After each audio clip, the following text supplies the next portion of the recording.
This episode is brought to you by Progressive Insurance. Do you ever find yourself playing the budgeting game? Well, with the Name Your Price tool from Progressive, you can find options that fit your budget and potentially lower your bills. Try it at Progressive.com. Progressive Casualty Insurance Company and Affiliates. Price and coverage match limited by state law. Not available in all states. Should a person be held responsible for crimes they commit, even if they have a genetic component that makes them predisposed to commit such crimes? And then we take a look at the story of a young boy being tormented by a haunting scream. But just when he thought things couldn't get worse, he asks for help and gets it in the most unlikely of places. Today on Dead Rabbit Radio.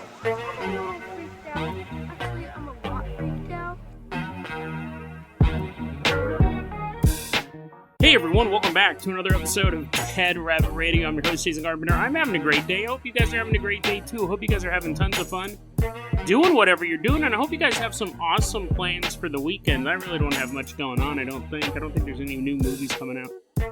I kind of want to check out that movie, It Ends, but I don't know if it's coming to my town. You know, Hood River's kind of a small city. We don't get a lot of the movies, right? I think right now they're still showing, I don't know, the End of Oak Street and probably some cartoon movie, The Odyssey, but I've already seen that twice. Paw Patrol, yeah, I'm interested in that stuff. But, anyways, so I'm sure I'll find something to do. I'm looking on the movie. Maybe I'll go see the new Insidious, I don't know. Actually, really this weekend, my big concern is my little buddies are having surgery done. Longtime listeners of the show know, recently adopted 3 stranded kittens found in my friend Sabine's garage. They're actually over at her house.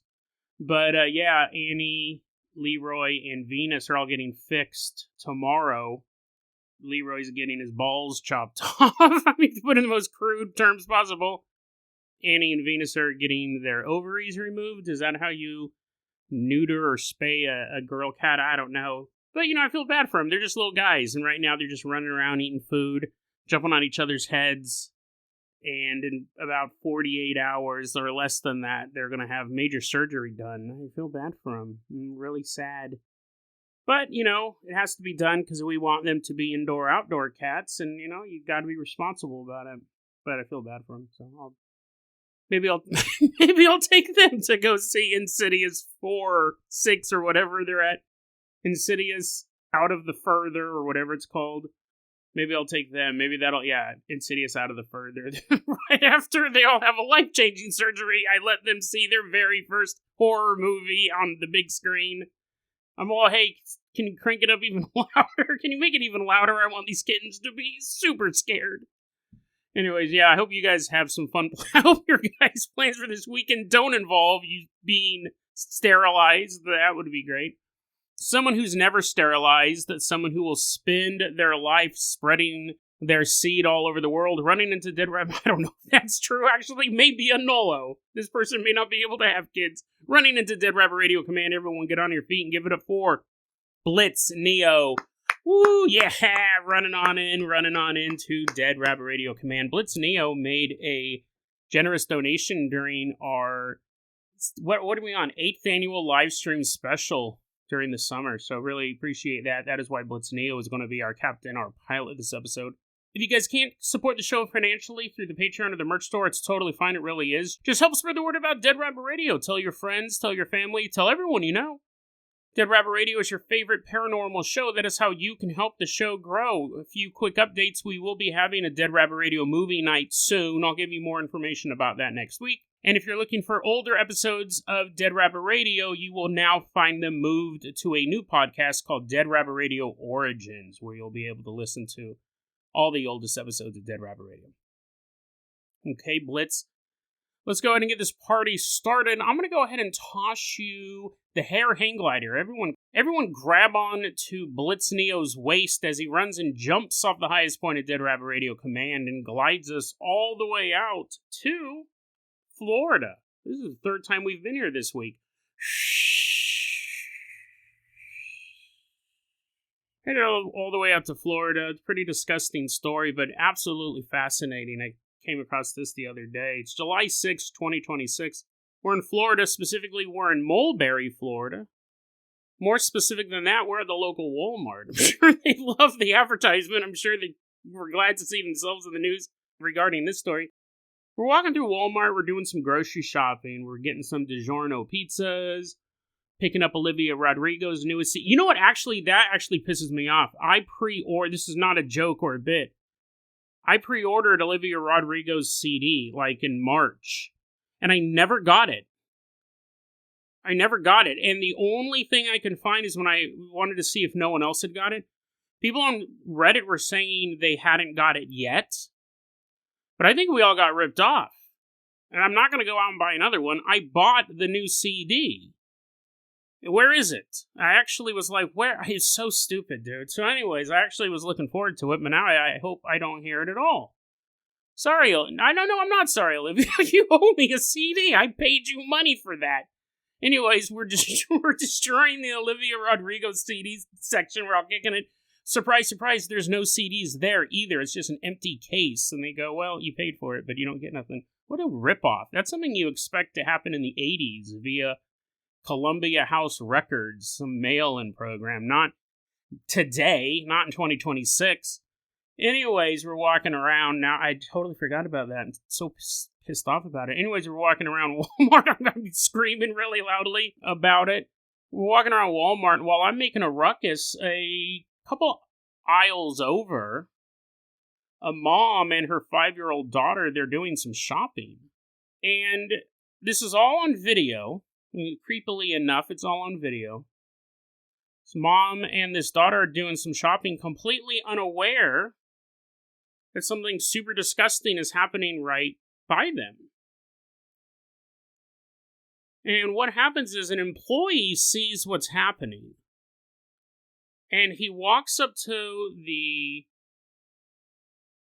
Well, I'm trying to figure out the best way to tell this story. But anyways, I mean, it's pretty straightforward, but because there's all like this video camera stuff and then the employee's point of view and the mom's point of view. Let's actually do it from the pervert's point of view. So there's a pervert standing there in the Walmart frozen food aisle. And I remember we just walked past him to get this delicious DiGiorno pizza. I bumped into him. I'm like, oh, sorry, sir. We passed this pervert as we're headed to the CD section. And he is just standing there, and he's looking at this mom and this 5-year-old girl. Now, I don't want to do it from his point of view. Let me just tell you what the video camera picked up. So what happened? That's too creepy. So what happened was, what we see on camera is this man is standing by the frozen food section. He sees the mom and or the little girl. He then unzips his pants and begins masturbating. And this is all on camera. And he begins... That's disgusting. I'm glad you switched the point of view. I didn't want to be looking through the eyes of a pervert. He begins masturbating in the aisle, but nobody notices, really. The mom doesn't. The girl doesn't. The only person who notices is an employee, and he sees this guy masturbating over by the frozen food sections. You're like, oh, wait, what day did this take place in? Because I'm pretty sure I bought some frozen food that day. Yep, July 6, 2026. If you live in Mulberry, Florida, you might want to double check if you haven't eaten. So you're like, oh yeah, that was weird. That food was extra salty that day. He's masturbating in the aisle. The mom and the daughter never see him do this. The only person who sees it is an employee who's stocking shelves nearby. And the employee actually goes up to the mom and says, yo, dude, that guy is exposing himself. He's exposing himself to you and your daughter. I'm sure he was a little more, like, subtle about it. You know, you don't want to hear it. The 5-year-old girl doesn't want to hear none of that. But anyways, the sicko realizes that he's been found out and he takes off. And the police were called. I'm so glad the employee said something about it. The police were called. They began looking at surveillance footage through the store to watch him enter and then leave. But they still have no idea who the guy is. So they end up releasing the footage to the public saying, hey, do you know who this guy is? He was recently seen exposing himself in a Walmart. Well, eventually, pretty soon afterwards, actually, the police got a name. They got a tip from someone saying, I know who that is. That guy's name is David Hicks, 62-year-old man. And the tip also alerted the police that he did the same thing in Toccoco, Georgia. So this guy has a history of this. David Hicks, in 1992, he was arrested for indecent exposure. 1994, he got 3 months for another case of indecent exposure. 3 months in jail. 1998, he got charged once again with indecent exposure and 2 charges of child molestation. His sentence, 5 years probation. Now that should already just get your blood boiling at this point. This guy's a sicko. This guy's a freak. You can accidentally once indecently expose yourself, and that happens when you're peeing out in public. If someone has one charge of indecent exposure, and they go, I was peeing against the wall, and the cops came around the corner and they charged me because I had old Willie hanging out, spraying piss all over a wall. I'd go, probably could have left out the fact that you named it old Willie, but I can see how that would happen. You can't accidentally or mistakenly molest a child, let alone 2. And even with those charges, and here's the thing, whenever you see someone and you find out that they got found guilty for indecent exposure and 2 charges of child molestation, almost all of the time, there's a ton of other crimes there that were actually caught in that moment, and they got rid of a bunch of them. So it was probably way worse than this. Just this, he had the ones in 92 and 94, but in 98, the indecent exposure and the 2 charges of child molestation probably was 5 or 6 other charges on top of that, and the prosecutor knocks them off to secure a plea deal or whatever. But 5 years probation, you're not even in jail a day. You're just walking around. Sicko criminal, and that's a sicko judge. It's a sick system in a lot of ways, but definitely that judge, that prosecutor should be ashamed of themselves, especially with his previous convictions, right? Arrested in 92 for indecent exposure, 94 indecent exposure. Anyways, why am I talking about this? This is a real local true crime story. It's gross, and I'm not telling it so I can tell jokes about old Willie and stuff like that. I'm telling it because there's a very bizarre connection to a previous story we covered here on Dead Rabbit Radio, and an even deeper and more troubling thing going on here. Recently, is probably towards the end of season 30, I did an episode where Chris Hansen caught Santa Claus in a sting. Before you start crying, you're like, oh, there's going to be no Christmas this year. Oh, I always knew there was something suspicious about him, but still, Christmas is for everyone. It's not the real Santa Claus, just so we're clear. It's a guy who pretended to be Santa Claus. You're like, woo! You're all wiping your brow. You're like, I hope I get my Olivia Rodrigo CD for Christmas. That's on top of my list. It wasn't the real Santa Claus, but I played the audio clip where it's Chris Hansen, and he keeps referring to the guy as Santa Claus. He's like, Santa Claus, really? You're supposed to give joy to children, but here you are. Santa Claus? Well, when I'm reading this article, I just read true crime articles all day long. 99% of them I don't cover on my show. I read more true crime stuff than paranormal stuff, honestly. But I'm reading this true crime article about this guy who's caught in Walmart, and it says in the article, David Hicks is the brother of Thomas Hicks, who was recently arrested by Chris Hansen in Polk County, Florida. And his brother was a Santa Claus in the area. And I go, whoa. I actually covered that guy.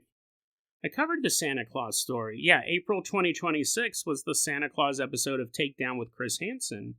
And this Santa Claus, Thomas Hicks, was a very famous Santa Claus in this county. Many of the officers on the scene knew him and said he'd been to my house. I'd paid this guy to come to my house. And these officers were showing photos, going, look, like on their phone, like, here's a picture of my kid sitting on his lap. And Thomas Hicks is accused of offering a 13-year-old girl $200 to have sex with her. So human trafficking charge on top of a solicitation of a minor and all sorts of stuff. Now, here's the thing.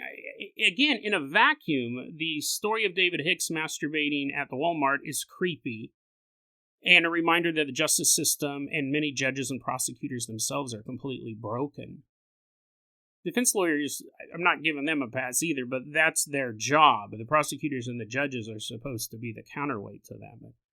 The story of David Hicks masturbating at the Walmart is a local true crime story. The connection to the Santa Claus is just an odd connection to a past episode of Dead Rabbit Radio, or is it? Because remember, I read a ton of true crime.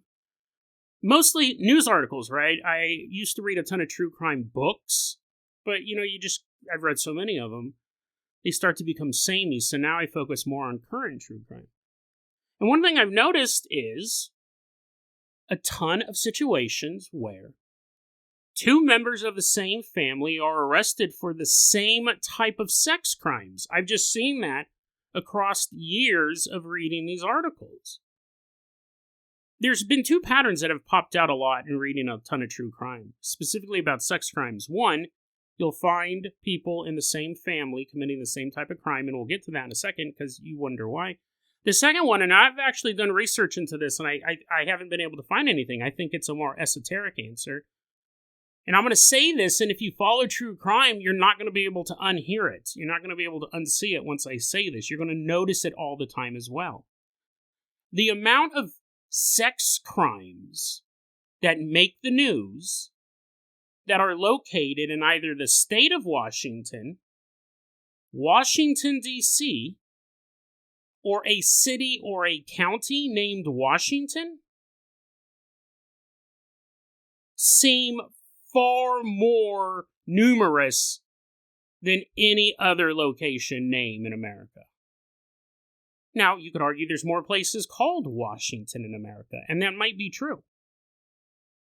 But I've noticed that, and I've tried putting together a pattern, but because it's such a weird connection, you would need to be able to look at all the sex crimes in every county, and that would be a good starting point, and then how many of those took place in a place called Washington County. But, I mean, now that I've said it, if you read the news and you look at these true crime articles, you're going to see a lot of sex crimes either take place in the state of Washington, the District of Columbia, Washington, D.C., or in cities or counties named Washington.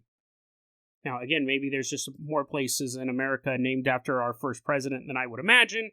It's just a statistical fact. But I almost feel there's probably some sort of esoteric, maybe even occultic meaning behind that. I don't know. But the other thing that I've noticed is a lot of times you'll have these situations where two people in the same family are arrested for the same crime. Sometimes weeks apart, sometimes months, if not years apart. And when I read this story, I go, okay, I'm going to actually see if there's like a connection. Is this like my Washington thing where it's just something that I've picked up on? There's no way to actually prove it, to look into it? No. There actually is some very concerning science behind this. And I'll say this too before I get started, the whole Lindsay Clancy thing, that whole case that's going on, the mother who was going through postpartum psychosis, not postpartum depression, totally different, but postpartum psychosis. She killed her 3 children and then cut herself and jumped out a window to kill herself. She's paralyzed from the waist down. And she admits she did it, but she's claiming she's not guilty due to postpartum psychosis. It's a very interesting case to follow. I haven't really talked about it on the show because it's so mainstream.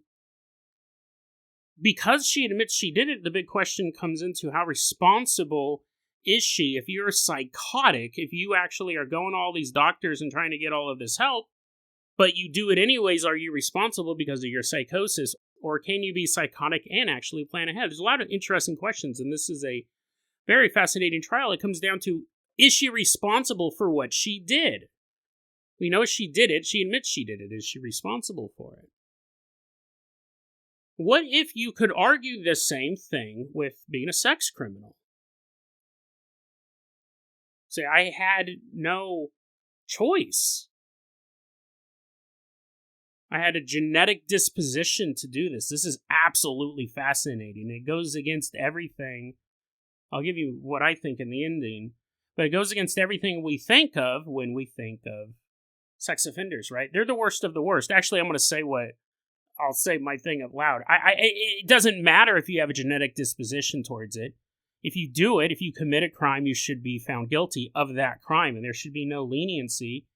because you couldn't stop yourself. You know, when I was down in Sacramento, I was talking to a good friend of mine, and of course, you know, you run into an old friend from Sacramento, you start talking about murders. You start talking about all the criminals you know down there. And I was talking to this guy, he's a lot older than I am, and I go, hey, was it true? Because I always heard this story about this guy who killed those 2 girls with that hammer out in Orangevale, and my boy goes, yeah, no, that's true. He's a lot older than me.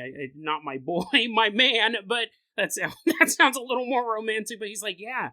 He goes and picked up some girls, I guess from like Birdcage Walk or Sunrise Mall, and took them back to his place, and they did a bunch of drugs, and he lost it, and he beat him to death with a hammer, and the neighbors could hear the girl begging for her life. And when the authorities got there, the dude was covered in blood, hiding in the attic, and he's like, I didn't know what I was doing. I didn't know what I was doing. He butchered these girls with a claw hammer. I had heard that story when I was like 8. The neighborhood boogeyman. When I was a kid, I heard that it was a sledgehammer. I don't know what's more gruesome, actually. A sledgehammer. I mean, that's more scary, I think, to a child, but a claw hammer is pretty gnarly as well. Not gnarly in the cool sense, in the skater thrasher sense, just horrific. But we were also talking about my dude. He goes, yeah, I actually knew a guy who killed his wife, butchered his wife one night. This has been back in the 70s as well. And what happened was, I guess this dude had gotten jumped, beat up real badly, and after that he was never the same. There's something different about him. And it's not like he was like the wolf man. It's not like he was always insane, but people just noticed there was something off about him. And I think even he realized that after that beating, that really bad beating, he just had a harder time with things. Well, eventually he ended up killing his wife. Stabbing her, beating her to death, or whatever it was. I think he cut her up. But apparently, he said, I didn't even know what I was doing. He's guilty of it. He did do it. He was found guilty of it. I believe he's still in prison to this day. He'd probably be in his 70s by now. My buddy was telling me this stuff. He said, yeah, he goes, and what happened was when the cops got him, he was just covered in his wife's blood. And they took him to the jail, and they paraded him around. The cops paraded this man around covered in blood, head to toe, in front of all the inmates. They wanted all the inmates to know this was the guy who had killed his wife in cold blood. The cops wanted to put a target on this man's back. And, those are tragic events. There's victims created, whether you have psychosis due to drugs, psychosis due to postpartum issues, psychosis due to horrible, lasting, permanent brain damage. It's a very interesting legal question. Are you guilty? Yes. How should you be punished for it? Should you be punished at all? Should a man who had verified personality behavior changes after a horrible beating and then kills his wife, did he do it? Yes. Should he be paraded around in the other? That is alleged before the Sacramento PD or whoever was in charge of that, before those retired prison guards decide to sue me. That's what I've heard they did. But they were obviously mad. A man killing a woman is always looked down upon by other men. A man killing his wife, doubly so. Killing kids, infinitely so. But, parading him around, hoping that another inmate decides to take this guy out in the next few hours, just to right a wrong.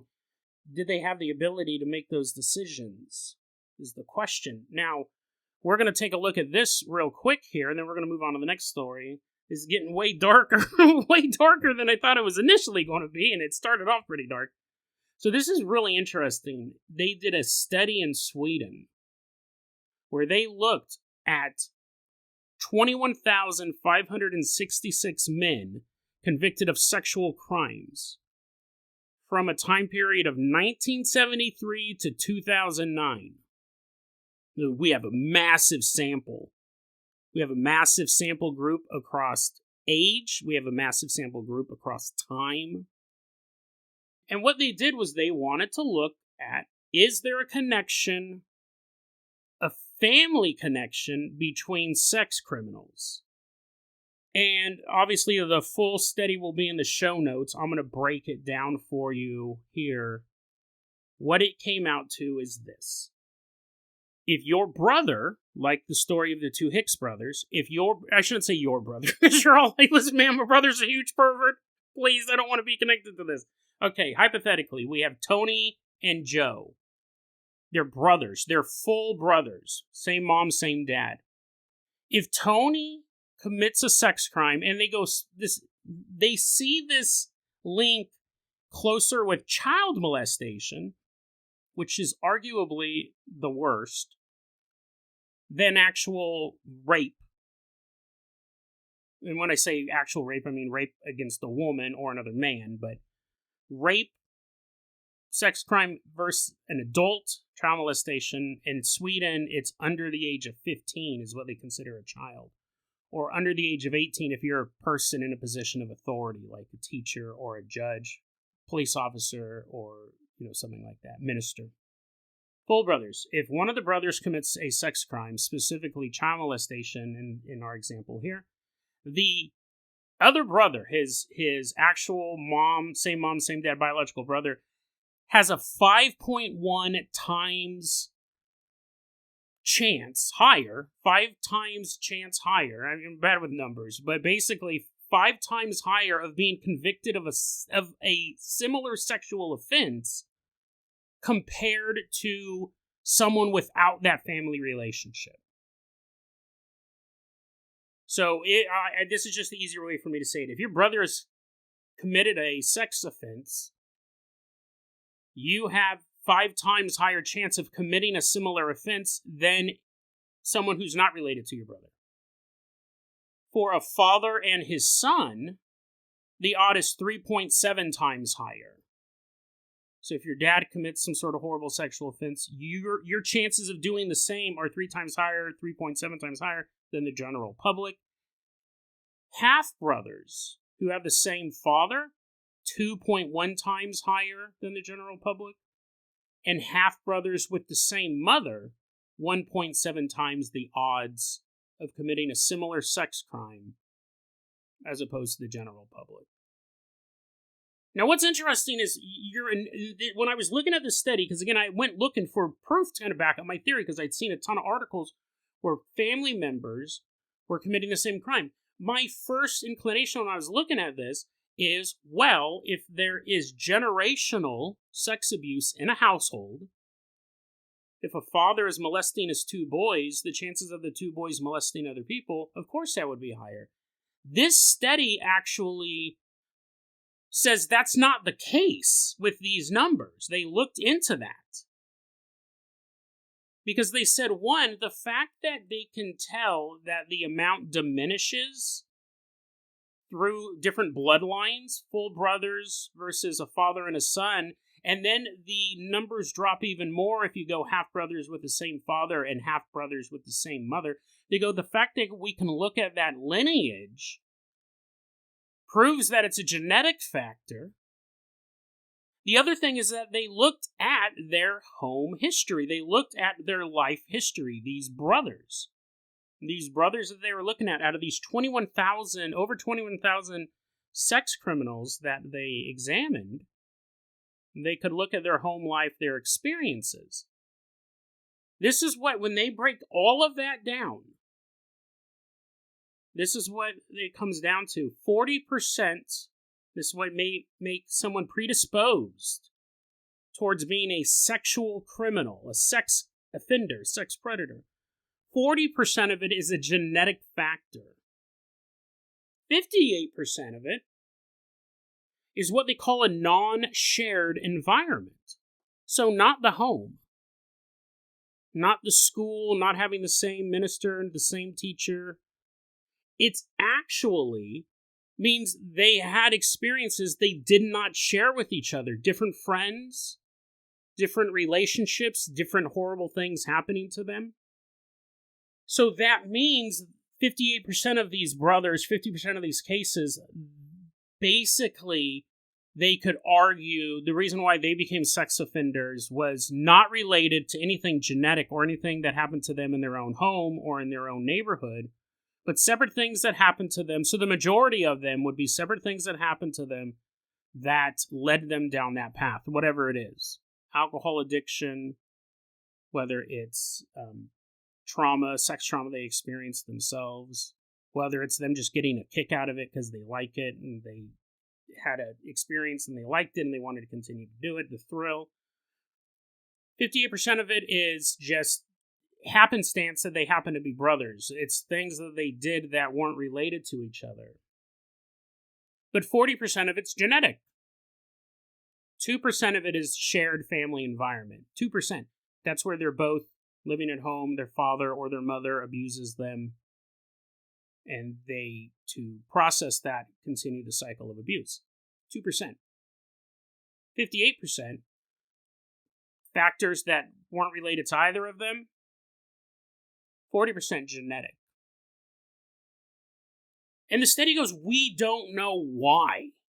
We're not saying that we can discover a sex offender gene, that we know it's this chromosome or it's this DNA strand. We don't understand why. But looking at all of their cases, they say 40% of the time we can find the genetic factor as to why both of these brothers are sex offenders. So less than the majority, but damn close.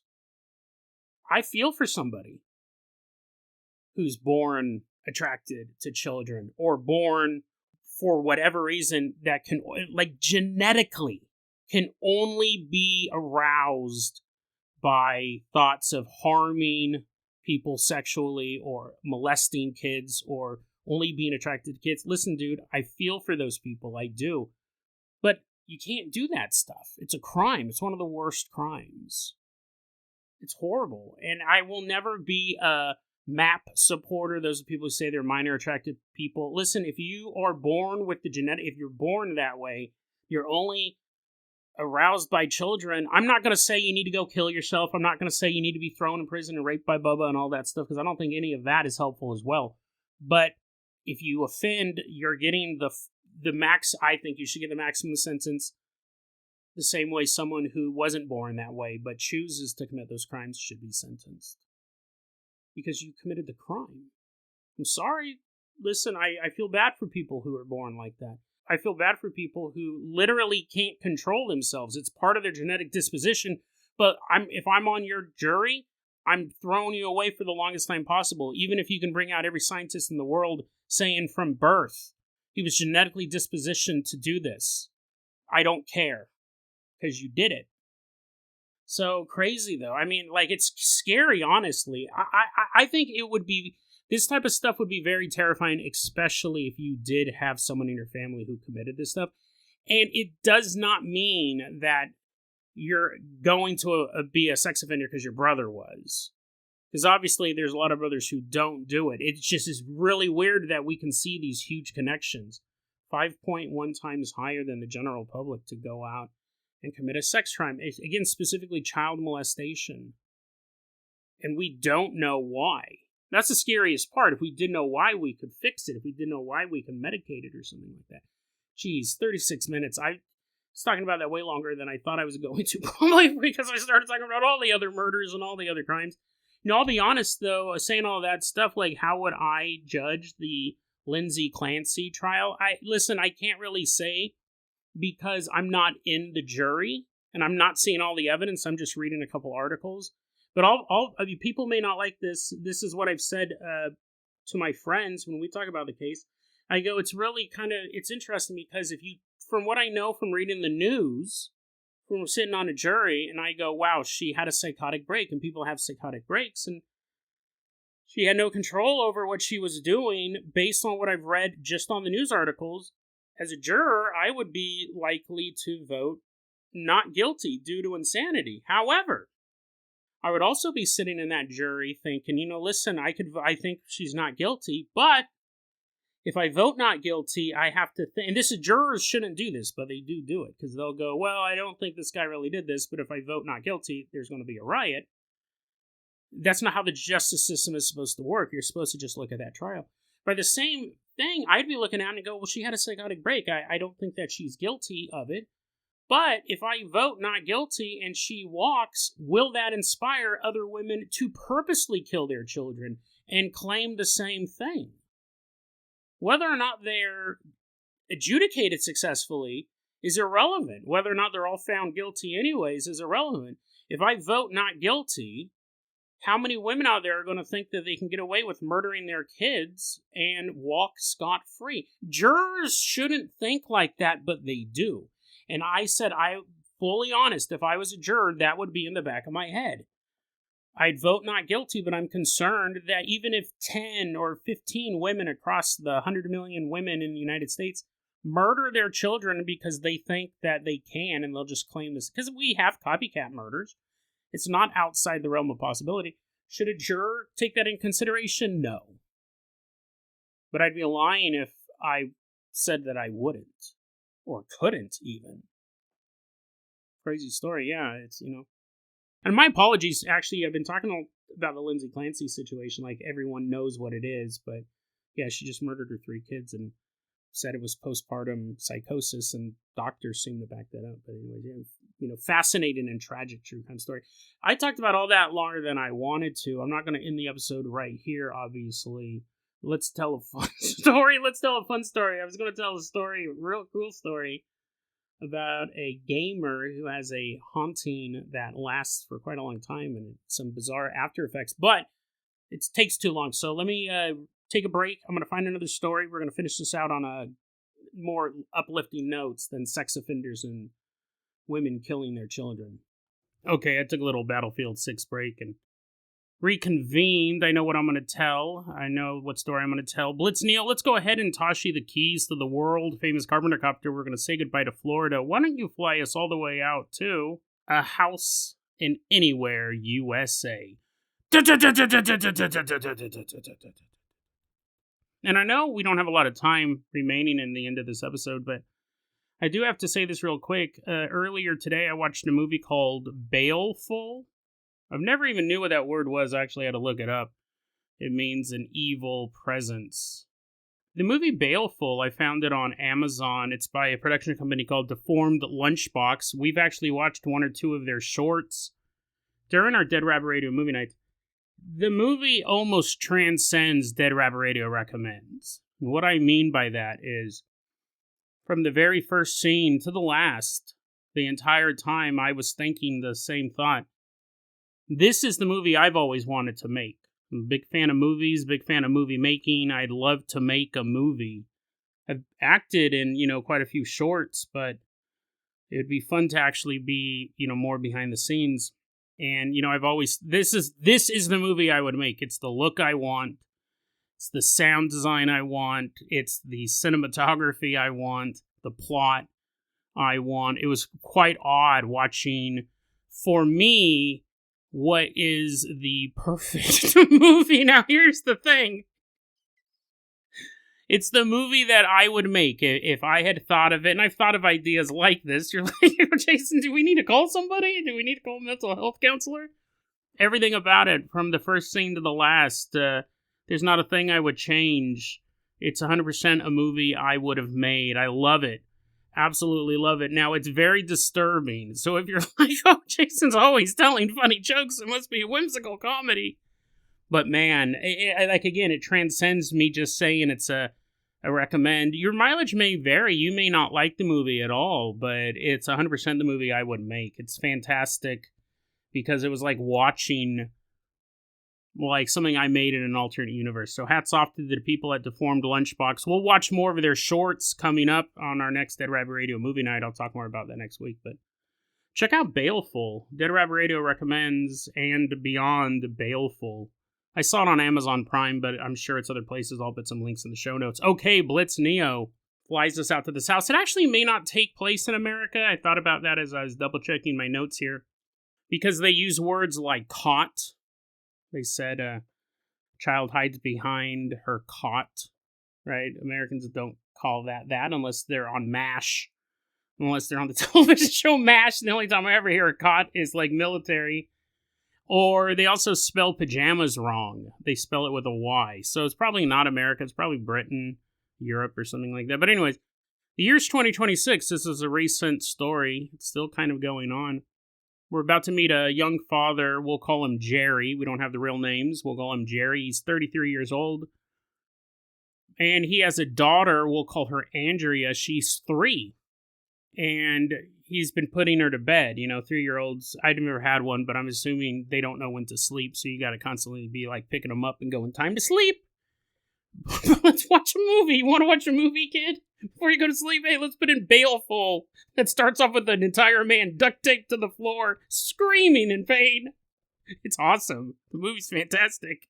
But anyways, let's watch this movie. No, he's putting his kid to bed, and they're sitting there in the corner of her bedroom, and they're putting on her PJs, when all of a sudden Andrea goes, no! And runs to the other corner of the room and hides behind her cot. Unless she's sleeping on canvas held up by 4 metal rods, I guess that's probably a British word for a bed or something like that. Anyways, she goes, no! She runs and she hides behind the cot. I don't like going over there, Daddy. Don't make me go over there. Dad goes, what do you mean you don't like going over there? And she's pointing in the corner they were previously standing, right over by her dresser. I don't like going over there, Daddy. It's like, why don't you like going over there, sweetheart? There's a man in the drawer.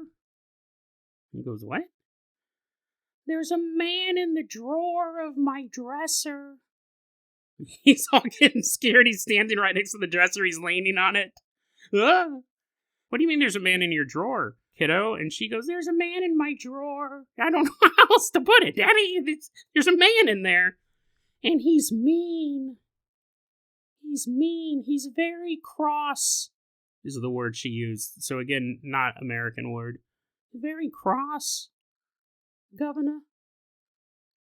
And, he's like, okay, my kid, imaginary friend, right? Pretty whimsical. It's a mean man who lives in her dresser. He goes over the next few weeks. Andrea keeps talking about this man in the drawer, and she keeps saying, Mommy, Daddy, the man in the drawer, he woke me up last night. And they're like, oh, okay. I mean, how do you respond to that? Probably the best thing to do is go, honey, there's no man in the drawer. Let's go and open it up. You're like, Andrea, why don't you open it up first? While Daddy stands way far away from the drawer, just in case. Honey, there's no man in the drawer. Man can't even fit in a drawer. But he's in there, Daddy, and he's mean. He wakes me up. And, she keeps telling these stories, and then it starts to get more elaborate. She goes, Mommy, Daddy, I woke up last night. The man in the drawer came out. He woke me up because he was stroking my face. He was stroking my face. I'm like, oh, okay, that's a little... It was already creepy when there was a man in the dresser. It's already a little troubling. From doing the show, I've realized I never had a problem with this before, but the idea of people in places where people shouldn't fit is actually slowly becoming a fear of mine. I had a good friend of mine. She was always afraid someone was underneath the gap in between the kitchen floor and where her cabinets started. There's a half a foot, even less little gap there that your feet are constantly by while you're washing the dishes or cutting carrots or making a pizza or whatever. She goes, I'm always afraid there's someone down there. And I go, well, you're an idiot, because no one can ever fit down there. So I'm wetting my pants and I'm slowly backing away from the kitchen. I go, that's kind of dumb. But over time, it is a weird fear because it's illogical. She says there's a man in her dresser drawer, and now he's getting out and waking her up. And now he's getting up and waking her up by touching her face. And not just touching her face, but touching it lovingly, stroking her cheek. It's gross, right? Now we're in June 2026. All that stuff was the beginning of 2026. Originally, she was saying that the man in the drawer is cross, but now she's saying that, yeah, he's still upset. He's still pretty mad, but he's mad for a specific reason. He's mad because we're living in his home. They're saying things like, well, just tell him this is your home. This is your home too. I mean, again, the parents are like, they can say, well, we don't believe it's true, but we also don't want to, if it is true, we don't want to piss off the man in the drawer. Honey, you're 3, you can talk, you just tell him. Now it's starting to sound less like an imaginary friend, a little more like a ghost that's claiming ownership of the home. And what Jerry finds out, he's talking to neighbors, and they find out that the previous tenants of that home was a couple. Annie is the woman's real name, named after my cat, probably. Probably named through time after my cat. And her husband name, Jerry didn't even know the husband's name, so we'll call him Buck. Jerry said, I learned from my neighbors that Annie and Buck used to live here. And Buck lost his legs while he was serving in the military, but lived, a happy and fulfilling life long after that. Died later. He didn't die of leg-related reasons. You just have no legs. You go and you live the best life, and then you die anyways. And then Annie passes on as well. And Jerry's not for sure if they died in the home. Jerry's not even really for sure how long they lived there. But it sounded like, quite a while. A couple decades they lived in this home, is what it sounds like. But Annie and Buck are both dead, and now Jerry has this home with his wife and his daughter, Andrea. And Jerry says, I've had my own paranormal experiences. When I was a kid, I'd sleepwalk a lot, and my family would constantly have to make sure I found my way safely back into my bedroom. But one night, I went to bed. In my bed, I woke up on the couch, and in the dining room, I saw a group of people. This was back in 2006-ish, when Jerry was around 12 or 13. He said, I woke up in the middle of the night. I was on the couch. He goes, I know I fell asleep in my bed. And in the dining room, my attention was drawn that way. I saw a group of people sitting at the dining room table. They were all wearing very long black cloaks, and they were pulled up over their face. He couldn't see any of their faces. He said it reminded them of like a ring wraith. And he was standing there staring at him. He didn't know what to do, and that's when one of them slowly began to turn and looked right at him. And Jerry begins screaming, there's someone downstairs, actually. There's a bunch of people downstairs, actually. Do we have the one ring? I think the ring wraiths are here. And he ran upstairs to his mom. He goes, sometimes I think maybe that was a dream, but I know for a fact I fell asleep in my bed, and I know for a fact I woke up on the couch. So he goes, I don't think it was a dream. But he goes, that's really it. And he doesn't really know how to make heads or tails of this story that his daughter's telling about the man in the drawer. Is it a ghost? Is the dresser haunted? Is the entire house haunted? Is it really mad that Andrea and her family are living there? What do you do in that case? And, my questions, those are all really good questions, right? Obviously, the family wants to know, what do we do? There's a phantom in our house. I'm always a little creeped out when people are in places they shouldn't be or shouldn't fit. You could argue a man with no legs could probably fit in a dresser drawer. But, if maybe he's just from the knees down. You couldn't fit a man with the knees down into a dresser, especially a kid's dresser. But if he was like from the hips down, if he was just a torso with arms, you could probably squeeze him in there. But here's the thing. It's still terrifying because either way, it's a ghost, it's a phantom. And I assume that he's definitely mobile if he's able to get out of the dresser. Like, can you imagine that being a little girl? Or just imagine that being an adult. You're laying in bed one night and you hear something and you see your dresser drawer slide open and a man crawls out. And then he stands up, walks over to you, or floats over to you. He doesn't have any legs. And begins touching your face. Like, just imagine, really any of that would be scary. If he just crawled out of the dresser and then disappeared, I'd have a heart attack. If I woke up and someone was touching my face, I'd have a heart attack. Any element of it is creepy. But yeah, the idea of a ghost in a place they shouldn't fit. There's a story I've never covered on the, because I even though I say I read more true crime than paranormal stuff, I read dozens of paranormal accounts a day. I mean, easily like 20 or 30 a day. There's one, and I never covered it because I go, it's interesting, but I'll put it in the show notes. I'll find the link for it. But basically, a guy, if I remember the details correctly, a guy was at a fair, and his kid, I think it was his kid and his nephew, I could be getting the genders and everything mixed up, but the kid and the nephew are on a Ferris wheel type ride, and it has seats for 2. But as it was coming down, the adult who was watching the kids saw there was a third kid sitting on the ride.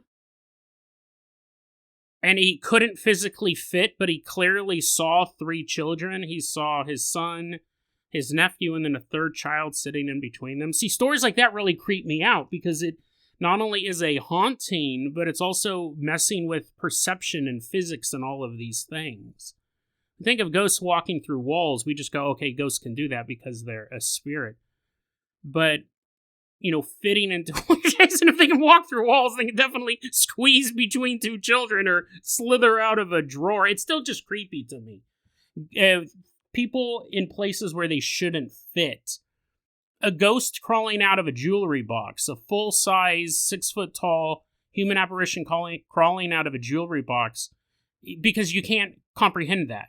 It's not like he slithers out like the genie from Aladdin where his feet are all wispy. He's crawling out. You see a full 6-foot-tall, 180-pound man crawl out of a jewelry box that holds a couple rings. It's probably 6 inches in circumference. You can't picture it. The man is not compressed in any way. He's crawling out of it full, but it's not like crumpled or compacted where, you know what I mean? Like he's not, it doesn't make sense. It doesn't make sense to our brains to perceive such an image without some sort of distortion in the human body. He'd have to come out like a genie. Part of his body would have to be depressed or compressed. But no, you see, it doesn't make sense. Our brain can't comprehend it. That's why it could be that I'm so jaded too, reading so much paranormal stuff, that only the strangest of the strange, the weirdest of the weird, creeps me out. But that idea to me is far more terrifying than waking up in the middle of the night and there's a 6-foot-tall, 180-pound ghost at the foot of my bed. And I go, listen, man, you might think I'm scared of you, but where did you come from? Where did you come from? Did you come out of that tiny matchbox over there? No? Well, then get out of here. You're not scary. As I'm secretly peeing myself in my bed. But so is it a ghost? We don't know. What's interesting was I read this story and I got, it's pretty creepy, right? Man crawling out of a dresser. But when I began looking at the comments, people were talking about this. People were giving different theories. A lot of people saying it's a ghost. It's probably the leading theory, but one person gave an interesting take on the story that we're actually going to cover next week because it really, really goes in depth. I went into a deep rabbit hole with this one. Maybe it's not the dresser that's haunted. Maybe it's not the house that's haunted. Maybe it's not even the clothes that are haunted. Maybe the clothes themselves are cursed. And not in the traditional idea that some baby died in a onesie and then it went to Goodwill. Someone bought it and the energy of that dead baby is still in. Now that I say that, it's absolutely terrifying in and of itself. But it's not cursed like that. We've done episodes before about cursed clothing. It goes deeper than that. What if the actual logos and designs on some of the most popular brands of clothing that we wear are actually infused with dark magic? What if some of the most famous icons in the world are actually crafted to be one big ritual? And what if that's true, which we'll go into that next week, if the big companies are doing it, what if the small companies are doing it too? What if it's not just the Nikes and the Fruit of the Looms and the Reeboks and all these big designs? What about the Etsy stores, the private companies, the home designers who are actually infusing their clothing not with individual curses, but the logos themselves behind the name are actually occultic symbols, but hidden within other symbols within other symbols, so to us it just looks like another label, right? What if the clothing that we wear is actually making us part of one mass occultic ritual? And if that's the case, and we'll go into that Tuesday's episode, I think it's really fascinating. If that's the case, what happens when the rituals stop being to make the company money or to make them more powerful? What happens if the rituals have a darker purpose? Could our clothing and the logos on them be using our own bodies to allow demonic spirits to enter our home or our dresser drawers? How would we be able to stop that? We'd have to live in a logoless world And could anyone even dream of such a thing? People just wearing blank t-shirts with no labels sewn onto the neck. Oh, what a nightmare dystopian future. I need to have a big logo on my shirt. We'll talk more about that. I'm really excited about that. I went down a pretty deep rabbit hole about the symbology of the items on our clothes. And again, we're not just going to look at the big brands. If this theory is true, I 100% could see a small brand purposely incorporating occultic imagery hidden in their clothing. They're basically making their own deal with the devil. They want to be a successful clothing company at any cost, even at the cost of their customers' own spiritual safety. We'll talk about that more next week. DeadRabbitRadio@gmail.com is going to be our email address. DeadRabbitRadio@gmail.com is going to be our email address. You can also hit us up at DeadRabbitRadio.com. I totally forgot how I end these episodes. DeadRabbitRadio@gmail.com is going to be your email address. You can also hit us up at Facebook.com/DeadRabbitRadio. TikTok is at DeadRabbitRadio. There we go. Dead Rabbit Radio is the daily paranormal, conspiracy, and true crime podcast. You don't have to listen to it every day, but I'm so glad you listened to it today. Have a great weekend, guys.